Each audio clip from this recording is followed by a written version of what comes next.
సంస్థలలో కూడా అప్పట్లోనే 24% రిజర్వేషన్లు కల్పించిన ఘనత అప్పట్లో స్వర్గీయ నందమూరి తారక రామారావు గారు. ఆయన మాటలో మన గౌరవ ముఖ్యమంత్రి వర్యులు శ్రీ నారా చంద్రబాబు నాయుడు గారు కూడా 10% పెంచి 34% రిజర్వేషన్లు బీసీలకు స్థానిక సంస్థల్లో ఇవ్వడం జరిగింది.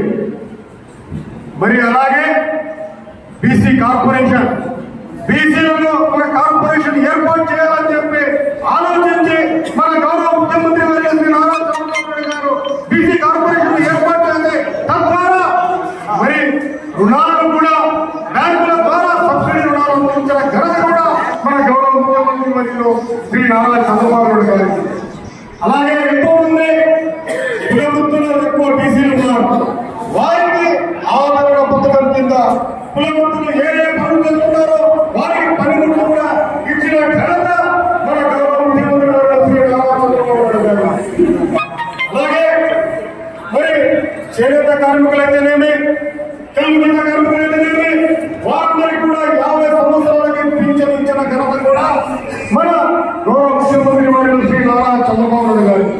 మనం చూసాం గత పాలనలో ఎలా బీసీలో వారి యొక్క అరాచకాలకు, వారి యొక్క దౌర్జన్యాలకు, వారి యొక్క హత్యలకు ఎలా బలి అయ్యామన్న విషయం మనకు అందరికీ తెలుసు. ఒక 3 విషయాలు మీకు తెలియపరుస్తాము.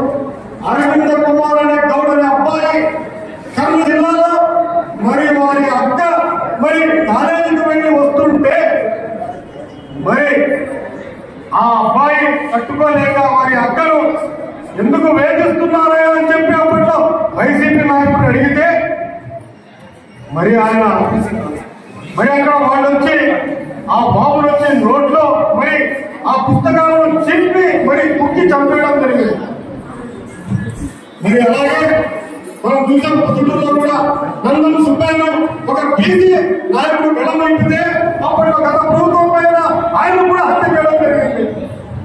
అలాగే శ్రీకాళహస్తి అక్కడ రాజమ్మ ఒక బీసీ మహిళ బియ్యపు మధుసూదన్ రెడ్డి మాజీ ఎమ్మెల్యే అతను తప్పు చేస్తున్నారని చెప్పి గళం విప్పితే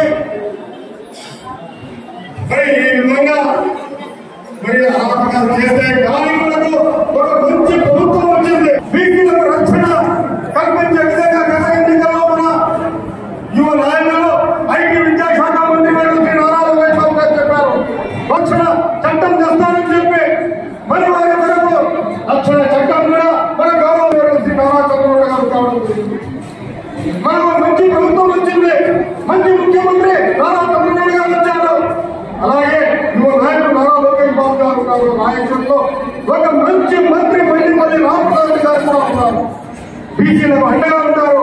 వారి యొక్క ఏ పని వచ్చినా కూడా తన సొంత పని భావించి ఆయన ముందుకెళ్తున్నారు. కాబట్టి బీసీలందరికీ ముఖ్యంగా మీ యొక్క డిమాండ్